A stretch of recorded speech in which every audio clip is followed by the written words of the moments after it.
Wabarakatuh.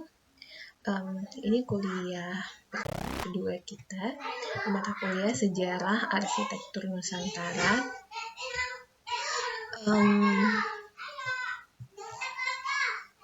Di pertemuan ini merupakan materi kita yang pertama. Jadi Ibu akan membahas tentang apa sih pengertian Nusantara, terus kaitannya sama sejarah arsitektur Nusantara. Jadi nama sejarah Nusantara, nama Nusantara itu sendiri sebenarnya berasal dari kata majemuk yang diambil dari bahasa Jawa kuno. Jadi terdiri atas kata nusa yang artinya pulau-pulau dan antara yang artinya lain.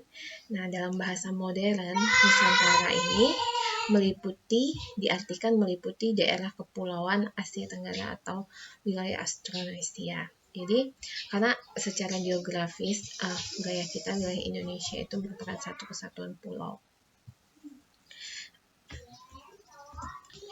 Nah, kemudian kalau dilihat dari pelajaran sejarah kalian masih zaman SMA, kalau di Nusantara ini terdapat dua jalur penyebaran, mulai dari jalur laut dan jalur darat. Jalur laut itu dari India, Myanmar, Thailand sampai Semenanjung Malaya dan kemudian ke Nusantara. Kemudian kalau jalur darat ini dari India, Bangladesh, Myanmar, Semenanjung Malaya, kemudian ke Nusantara. Jadi ada yang dari India berawalnya, tapi ada jalur laut dan ada jalur daratnya. Kemudian bagaimana sih arsitektur dan kebudayaan itu? Jadi berawal dari yang namanya perumahan.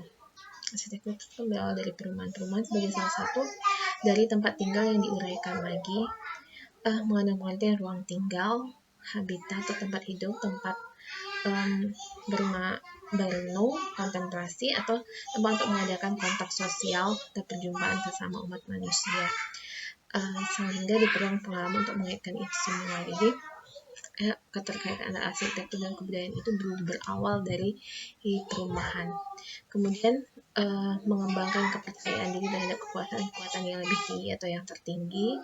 Kemudian bagaimana melakukan hubungan sosial antara orang yang satu dengan kelompok masyarakat, bagaimana mengekspresikan kepribadian individual pada lingkungan masyarakat sekitarnya, mengupas makna-makna tertentu yang sekiranya dapat diterima oleh lingkungan sekitarnya.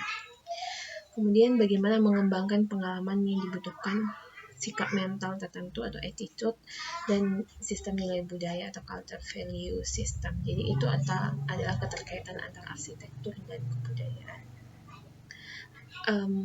Dalam menghadapi hidup dan untuk mendorong timbulnya karya manusia, dalam menangani alam, dan dalam membuat keputusan. Jadi itu peran kebudayaan dan arsitektur.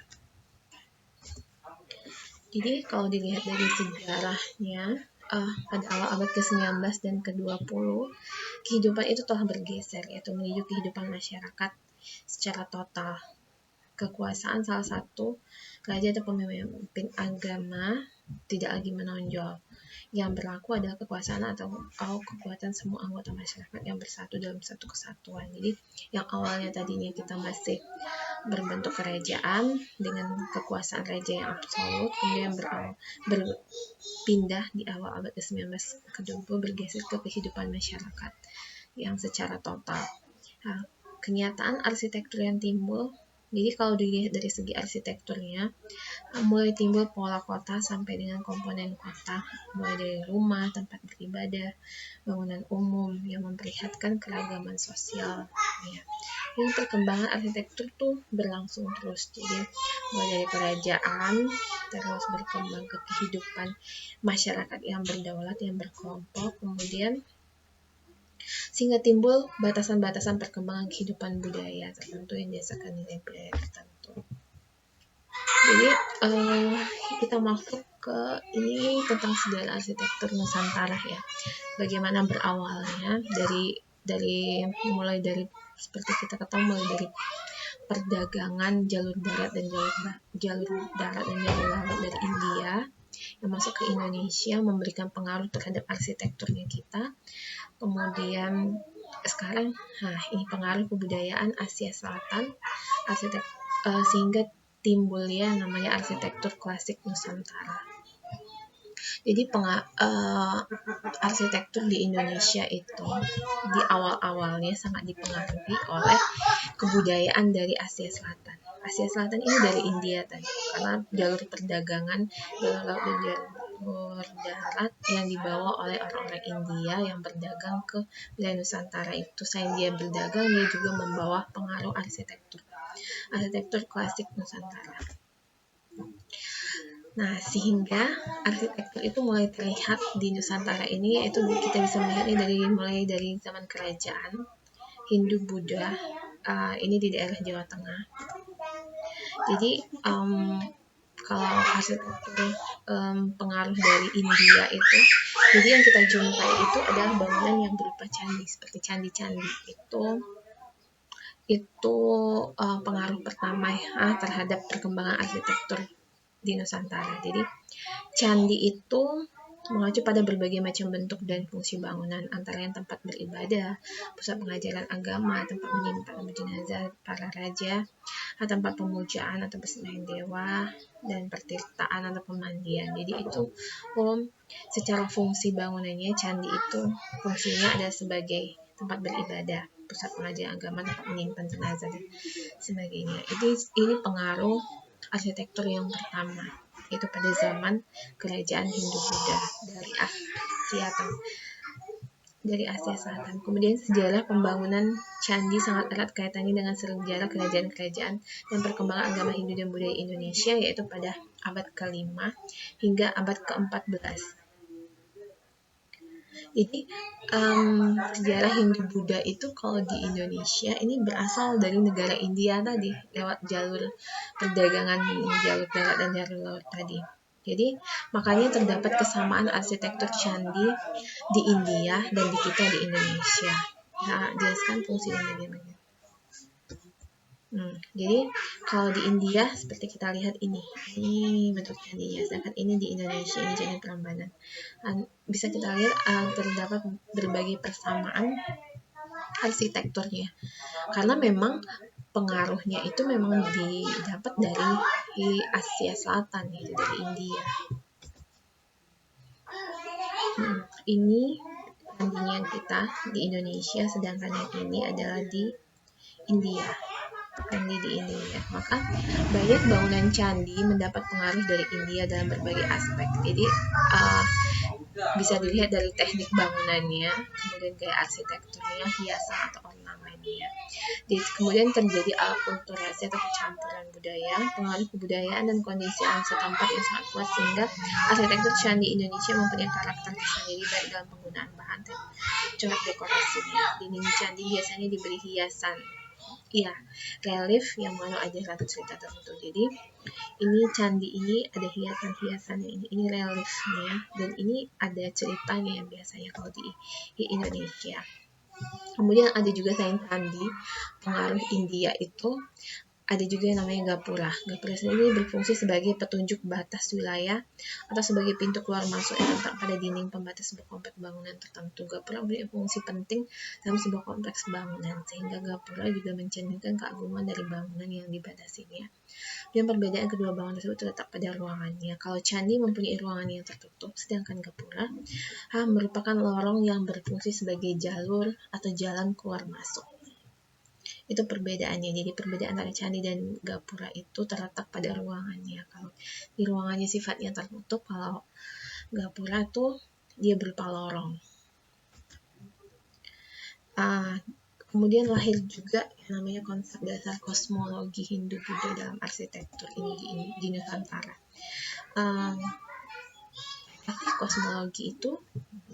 Kosmologi itu berasal dari bahasa Yunani yang kosmo artinya dunia, dan ada ilmu mengenai dunia atau alam semesta sebagai tempat hidup manusia. Itu sebagai konsep dasar ruang massa. Jadi menurut Kant, ruang adalah bentuk a priori dari sensibilitas atau perasaan. Manusia dapat memahami ruang hanya jika ia bisa merasakannya. Jadi ruang itu ada sesuatu yang bisa kita rasakan. Dalam perspektif psikologi, pemahaman ruang dibentuk oleh persepsi. Jadi, Yip Futan memberi perbedaan antara space dan place. Space ruang, sedangkan place itu adalah tempat. Space digunakan untuk menyebut area yang masih belum memiliki makna khusus dalam perasaan si pengguna ruang, sedangkan place digunakan untuk ruang yang memiliki makna yang khusus dalam perasaan si pengguna ruang. Jadi, kalau space itu hanya sebuah ruang aja, tapi tanpa adanya rasa. Jadi kalau sudah menjadi place, orang sudah bisa menikmatinya, bisa merasakannya. Space itu.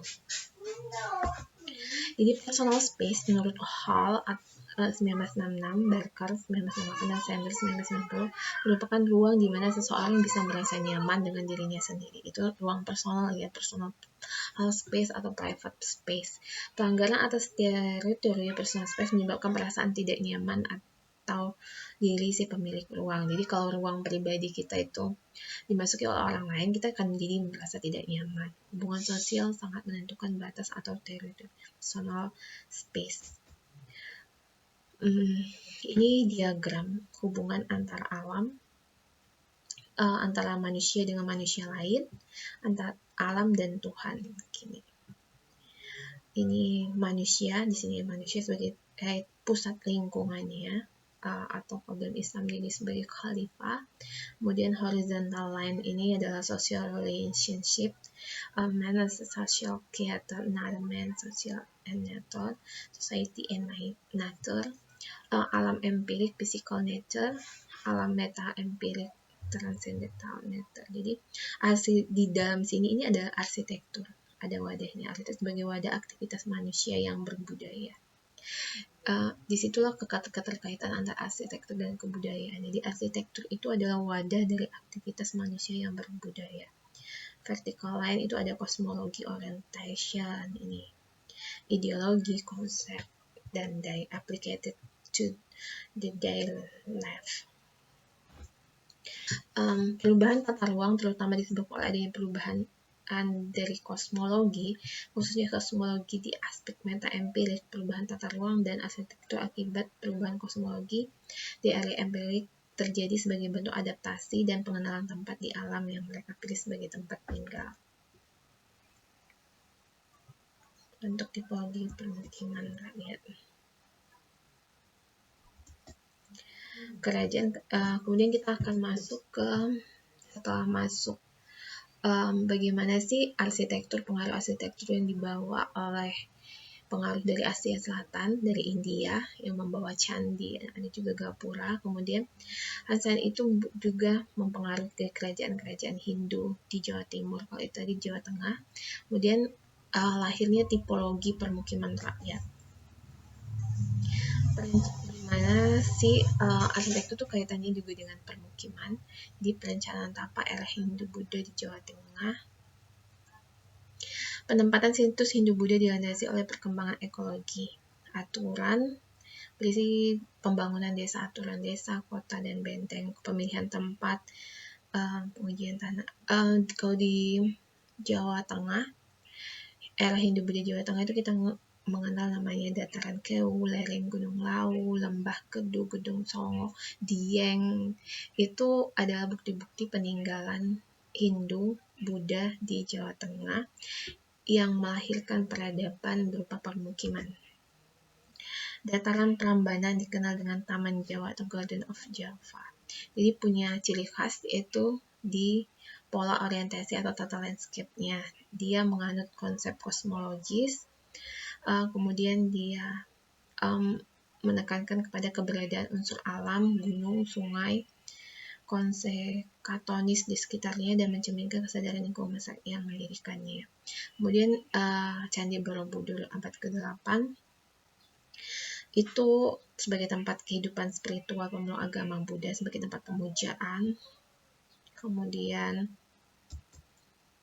Borobudur itu pada hakikatnya merupakan tiruan alam semesta. Dia yang terdiri atas Kama Dhatu, Rupa Dhatu, dan Arupa Dhatu kalau dalam kepercayaan Hindu-Buddha. Menggambarkan filsafat aliran Mahayana yang mengajarkan bahwa setiap orang ingin mencapai tingkat hingga Buddha mencapai kesempurnaan selain melalui 10 tingkatan bodhisattva. Sampai di sini materi kita untuk pertemuan pertama. Jadi kalau ada yang ditanyakan silahkan chat aja, ini ibu upload di YouTube, jadi bisa dipelajarin dan dilihat di situ. Oke, sekian mata kuliah sejarah arsitektur Nusantara di pertemuan kedua kita. Lebih dan kurang ibu mohon maaf. Assalamualaikum warahmatullahi wabarakatuh.